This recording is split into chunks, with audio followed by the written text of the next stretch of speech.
Hey everyone, it's Byron. I'm here to testify for Jesus Christ. Today is March the 30th of 2025. Had some stuff on my mind. Just want to go ahead and try to communicate it. One time I did a personality test. I forgot Briggs and Stratton or not maybe some kind of personality test. Anyway, I ended up being an ISTJ, and the T stands for thinking, and J stands for judger. Anyway, it basically, after reading about it, it basically said if you don't talk, don't get things out much, you become all closed up and bottled up, etc. I've been feeling funny for about 3 or 4 days. Um, I've struggled putting things out, so I'm trying to make it a little more simple on myself. But I want to share things with people because there may be some things that I see about the world, etc., that other people haven't seen, or maybe my perspective is helpful. So that's why I want to share this. The name of this video is The Aftershocks of the Falling Away. And you read about the falling away in 2 Thessalonians chapter 2, and it's a precursor to the revealing of that wicked or the man of sin, the Antichrist. So it says, and that day shall not come except there come a falling away first, and that a man of sin be revealed. It uses the word wicked capitalized, meaning a title or a name. So they called the Antichrist that, and I've identified him as Barack Hussein Obama.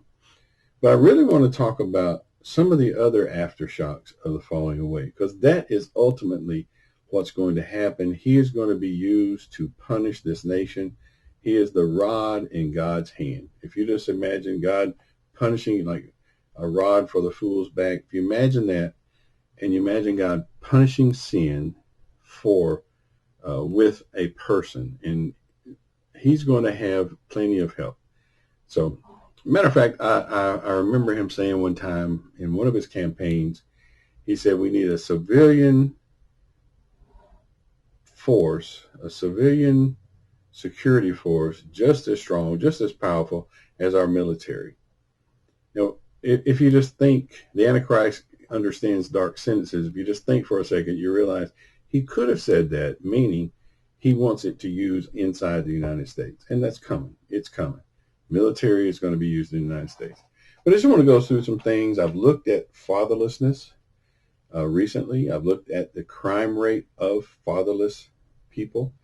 And as I dive into that, there's certain things that stand out and kind of are obvious. Marriage is down. I heard a statistic today. I was listening to a guy.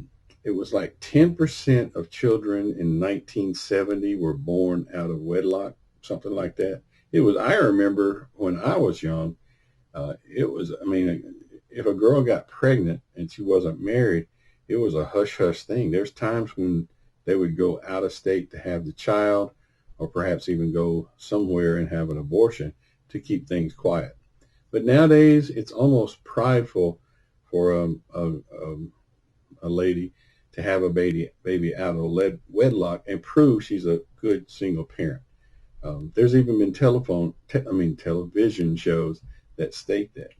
So these are things that I believe personally are coming as a result of the falling away. You can go to Deuteronomy, look toward the end of that.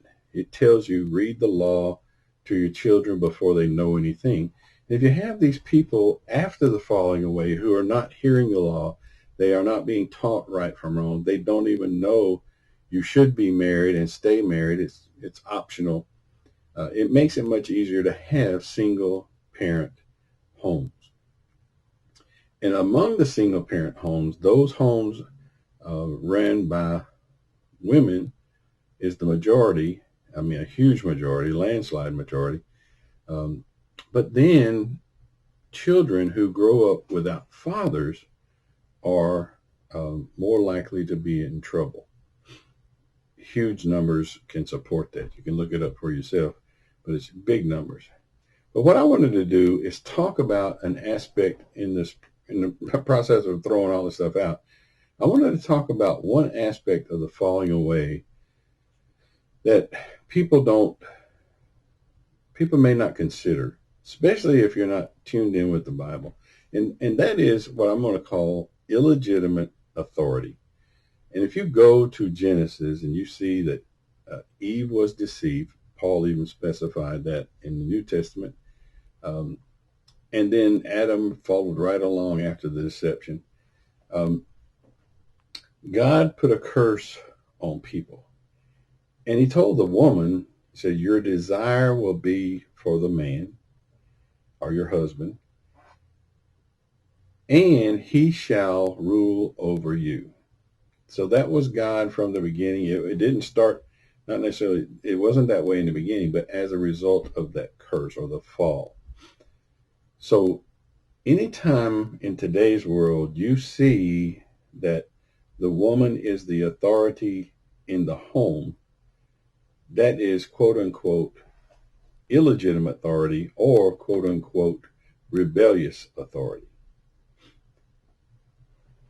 And there's always going to be exceptions. You could talk about the many different things that could come about, but if there's a man that's just totally clueless and not part of the home, she has to be. So I don't necessarily think that would necessarily be the case, but um, if she has chosen this road for herself or domineered over the man or ruled over him to the point he's no longer there or no one would even desire to be in the home with her. And they talk about that in the Psalm, says it's better to be on the rooftop than in the house with a quarrelsome woman. But that's one of the aftershocks of the falling away.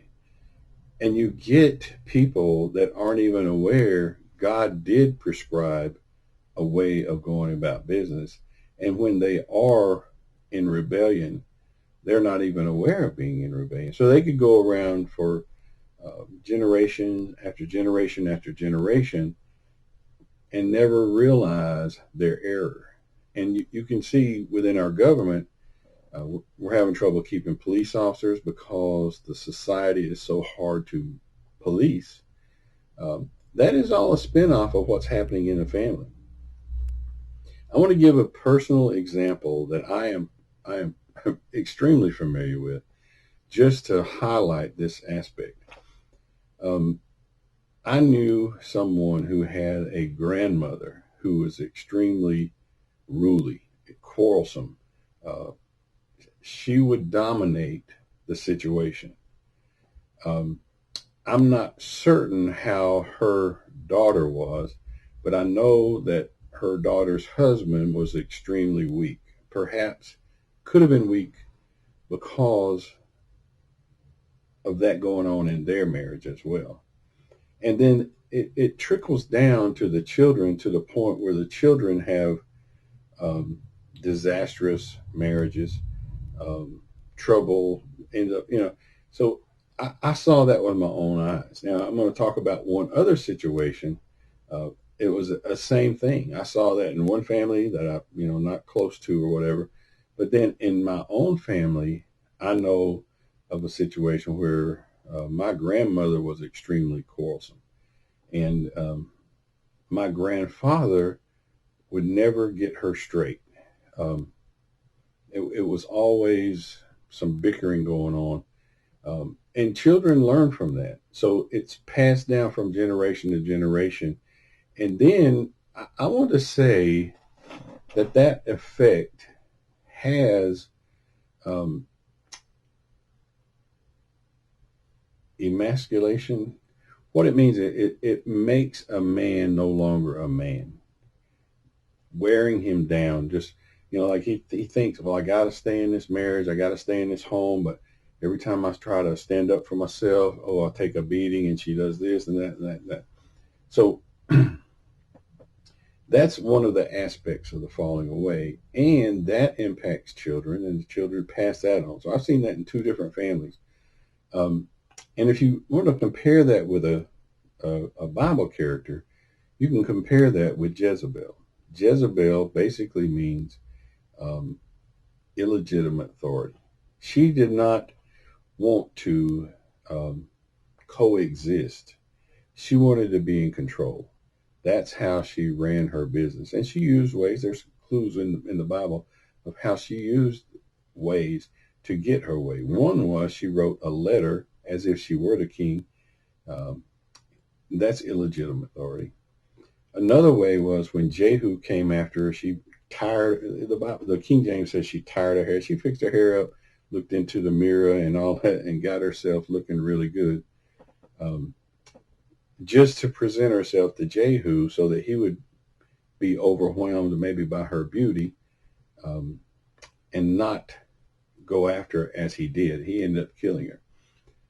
You may see a similar effect in a movie called Snow White, where they have what's called a magic mirror, and they say, "Magic mirror on the wall, who's the fairest of them all?" The queen wanted to rule, but she realized that Snow White was going to turn out to be more fair or more good looking than her. And then the queen went into all kind of stuff and established something that this is how I think, man. I remember the T in my personality disorder, not disorder, my personality trait, thinker. If you look at the movie Snow White, the witch, or the one that wanted to be the fairest, she turned into a witch and then created an apple. The apple was poison, but it looked just like a candy apple when she was finished with it. And candy is a sweet or sugar, and there are people that say sugar is poison. So if you look at the United States and just look at how the people of the United States look, how they are, inactive, and you look at the amount that sugar has gone up, you can realize, man, somebody out there is trying to rule, and they're trying to put people down into poor health. And they're going about it in many other ways as well. But that would be someone, and I'm going to say that's uh, the elders of Zion, or the tribe of Dan, using Freemasonry and various other organizations to establish an illegitimate authority. God should be in charge. Jesus should be the head of each person and should be the head of each marriage, um, with the husband falling under Jesus and the wife submitting to her husband and the husband loving his wife just as Christ loved the church. So when you have this rebellion, you have a total disaster going on within society. And right now, there's things going on in my hometown. I'm sure it's this way throughout the United States. People are literally hoping and aspiring that they can somehow create police officers that will somehow understand how to deal with this crime wave that we have, that is the result of this falling away. I've put so much thought into it. I cannot find a way to say that anything but the falling away is the the culprit. It's the falling away. The people have lost their morals. People have lost their guidance. When you become a Christian, Christ rules within you. He puts his laws within your heart, his spirit within, and it keeps you out of a lot of problems. But when you have a society that's not in touch with that, you have a total meltdown. And if you couple that with Christians who are saved, who have the Holy Ghost, who have idols of the heart, I've talked about that, Ezekiel 14. If they have these idols of the heart, they're never going to hear from God. They can say, well, I heard from him about this, I heard from him about that, but I'm telling you something. If they don't have Christ first, if there's something between them and God, even though they're saved, they're not hearing from God. They're hearing from some other something. Maybe it's just a lie that they're making up, like they heard from God. So what I wanted to share with you here was just my observations as it relates to society as a whole in the United States. Maybe give you some my perspective, so that you can add that to your perspective or discard it, whichever one you'd like to do. But it was something, I feel as if with me, how things go, if I don't put out a video, somehow I get messed up. I mean, I'm serious. It bottles up inside me, and it's like I have to, Jesus said there should be rivers of living water. Well, if I'm artificially preventing what he's guiding me into understand, if I'm preventing that from coming out, then I'm stifling things, and I can feel that. So I wanted to share that. The answer to this whole thing, and I'm sure there's a lot of people that think, well, can we not recover this? Um, Unfortunately, it's gone bad, and it's not going to be recovered. We are um, Mystery Babylon, and Mystery Babylon doesn't make it to the end. But, there's always hope, and I always mention Jeremiah 51:50. You can go look that up. But there will be a remnant that escaped the sword, and that is something to aspire to. So anyway, I'm going to let you go. Just some thoughts that I've had over time. I've looked at so many statistics that are mind-boggling. I've listened to people talk about what it could be and all that stuff. And finally, just this afternoon, I came to the realization the only thing that it can be is the falling away. There's so many people out of tune with God, or not even realizing that God is in existence, that society is on autopilot to ruin. So anyway, goodbye.